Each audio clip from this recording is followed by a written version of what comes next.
Hello everyone, so we are discussing nuclear reactions in this video. So there are two types of nuclear reaction. One is your nuclear fission and another is your nuclear fusion. Right, so nuclear fission क्या है? Nuclear fusion is the process in which a heavy atomic nucleus split into two smaller nuclei when bombarding with other nuclear particles such as proton, neutron and alpha particle etc.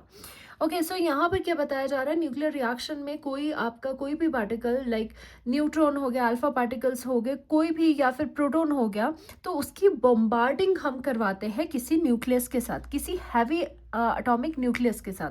For example very common जो आपका example रहता है, जो आपको लिखना भी होता है जब आपसे पूछे न्यूक्लियर फिजन के बारे में, तो यहाँ पर क्या है, this is a heavy one.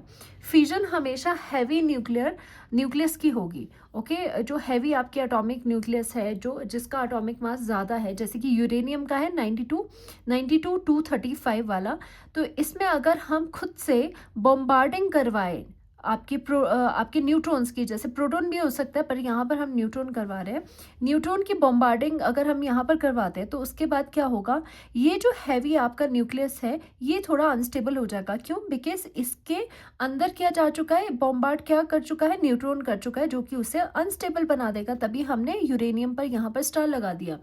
सो इससे क्या होगा, यहाँ पर इसका चार्ज तो ज़ीरो है, तो 92 + 0 92 रह गया. यहाँ पर क्या है, ऊपर 1.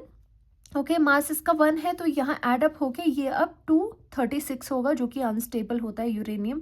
This kind of uranium nucleus is unstable. So ये क्या करेगा, बीइंग अनस्टेबल ये अब डिके कर जाएगा.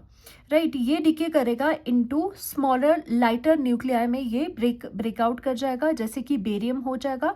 टू न्यूक्लियाई लाइटर न्यूक्लियाई में ये ब्रेक करेगा. वन इज योर बेरियम जो 56 141 है, अनदर इज क्रिप्टन जो 36 92 है. और साथ ही के साथ ऐसा नहीं होगा सिर्फ ये बनेंगे, साथ ही के साथ आपके 3 न्यूट्रॉन्स और दिखेंगे, जो कि वेरी हाईली एनर्जेटिक हो गए. तो तभी हमने यहाँ पर क्यों लिखा है, क्योंकि a lot of amount of energy has been released in this process. आपको हमेशा से पता होना चाहिए, चाहे न्यूक्लियर फिजन हो चाहे न्यूक्लियर फ्यूजन हो, दोनों में ही एनर्जी निकलती है. राइट सो यहाँ पर भी एनर्जी हमने क्यों दिखाई है कि इससे एनर्जी निकल रही है और ये 3 न्यूट्रॉन्स आपके यहाँ पर निकल रहे हैं. तो ये होती है न्यूक्लियर फिजन. फिजन हमेशा हैवी जो न्यूक्लियस वाले एटम्स हो गए, हैवी न्यूक्लियस में ही फिजन होती है. राइट और यहाँ पर देख लो, फॉर दिस पर्टिकुलर रिएक्शन अगर हम देखें तो द एनर्जी रिलीज्ड जो क्यू वैल्यू है कि कितनी एनर्जी रिलीज हुई होगी इस रिएक्शन में, that is in this fission reaction of uranium is of order 200 mega electron volt. This is a huge amount of energy. तो आप देख सकते हो कि कितनी ज़्यादा अमाउंट ऑफ एनर्जी यहाँ पर प्रोड्यूस हो रही है. Right so during nuclear fission large amount of energy is released with neutrons. वही क्यों निकला, न्यूट्रॉन्स यहाँ पर निकल चुके हैं.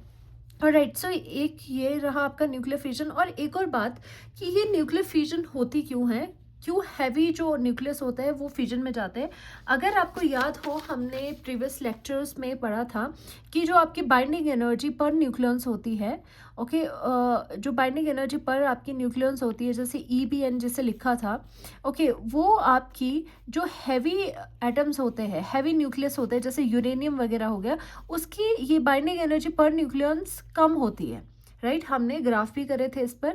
सो ये अपनी बाइंडिंग एनर्जी पर न्यूक्लियन कम है. सो ये चाहता है कि कुछ ऐसा करे कि जिसकी वजह से binding energy per nucleon increase हो जाए. तो जैसे यूरेनियम है उसकी कम है, तो ये क्या करेगा, ये लाइटर न्यूक्लियाई में टूट जाएगा. जैसे यहाँ पे बेरियम एंड क्रिप्टन में टूट गया. अब ये क्या हो गया, जो बेरियम एंड क्रिप्टन है इनकी जो बाइंडिंग एनर्जी पर न्यूक्लियन है ये ज़्यादा है. तो तभी ये क्या करते हैं, तभी हैवी जो न्यूक्लियस होते हैं वो फिजन चूज करते हैं, सो दैट इनकी binding energy per nucleon increase हो जाए. क्योंकि हमें पता है binding energy per nucleon increase अगर होगी तो स्टेबिलिटी भी इंक्रीज होगी साथ ही के साथ. राइट तो ये रीज़न है कि फिजन हैवी वाले क्यों देते हैं. Next is your nuclear fusion. Fusion में क्या है, जैसे कि ये न्यूक्लियर फ्यूजन जो रिएक्शन है, ये सेम रिएक्शंस आपके स्टार्स या फिर कह लो सन में भी होती है, जहाँ से आपको हीट मिलती है. सन में कॉन्टिन्यूस फ्यूजन होता है, वो हम पढ़ेंगे. एनर्जी जनरेशन इन स्टार्स भी न्यूक्लियर फ्यूजन से ही होती है. Nuclear fusion is the process of in which two light nuclei combine to form a heavier nucleus releasing a very large amount of energy. देखो जैसे यहाँ पर है आपके ये फॉर एग्जांपल वैसे कई तरह की रिएक्शंस होती है जिसमें समटाइम्स आपका ट्रिटियम भी यूज़ होगा, बट यहाँ पे ड्यूट्रॉन्स आपके दो ड्यूट्रॉन्स है जो कि लाइटर है। लाइटर न्यूक्लियाई क्या करेंगे, कंबाइन करेंगे to form the heavier nucleus. Okay, lighter वाले अब क्या कर रहे हैं, लाइटर वाले कंबाइन कर रहे हैं to get the heavier nucleus. अब ये क्यों कर रहे हैं लाइटर वाले, क्योंकि आपको पता है जो लाइटर वाले हैं जैसे आपका ड्यूटीरियम है उसकी जो आपकी बाइंडिंग एनर्जी पर न्यूक्लियॉन है इज़ वेरी लो। अब ये क्या करेगा, ये लाइटर न्यूक्लियाई के साथ बम्बार्ड होके, ये लाइटर न्यूक्लियाई के साथ कंबाइन होके एक हैवी न्यूक्लियाई बनेगा जिसकी EBN जो है बाइंडिंग एनर्जी पर न्यूक्लियॉन है वो ज़्यादा होगी। सो सारी चीज़ें जो ये फिजन एंड फ्यूजन में हो रही है ये क्यों हो रही है, just to achieve the binding energy per nucleon. Okay, उसको इंक्रीज करने के लिए हो रही है। सो यहाँ पर भी इस प्रोसेस में large amount of energy release होगी, जैसे टू ड्यूटीरियम जो थे वो कंबाइन करेंगे और आपके पास हीलियम बनाएंगे और साथ ही साथ 1 न्यूट्रॉन इज रिलीज्ड, और साथ में आप देख सकते हो कितना मेगा इलेक्ट्रॉन वोल्ट की एनर्जी आपकी रिलीज हो रही है। अब यहाँ पर एक क्वेश्चन आता है, इन रिएक्शंस में ये एनर्जी कहाँ से आ रही है। ये energy is nothing but the जो आपकी आपने पढ़ा होगा मास इफेक्ट के बारे में, जो मास इफेक्ट आ रहा है यानी कि जो प्रोडक्ट का जो मास है वो कम है than the mass of the reactant. होना तो इक्वेशन में इक्वल होना चाहिए था मास, बट हमने देखा जो आपका प्रोडक्ट का मास है वो कम है than the mass of the reactant. So there is some kind of mass defect in this. वही जो मास डिफेक्ट है, मास का जो वेरिएशन आ रहा है दोनों में, वही जो मास है वो किस में कन्वर्ट हो गया, एनर्जी में कन्वर्ट हो गया। इस तरह से हमें एनर्जी मिलती है by the equation, Einstein equation जो E is equal to mc² है। Mass of the final nucleus, जो फाइनल में न्यूक्लियस आ रहा है प्रोडक्ट में, is slightly less than the total mass of the original nucleus. तो यहाँ पे मास कम आ रहा है प्रोडक्ट में, this is known as mass defect. जो मास डिफेक्ट आ रहा है वही कन्वर्ट होगा एनर्जी में अकॉर्डिंग टू आइंस्टाइन ने जो आपकी मास एनर्जी इक्विवेलेंस दी थी E is equal to mc²।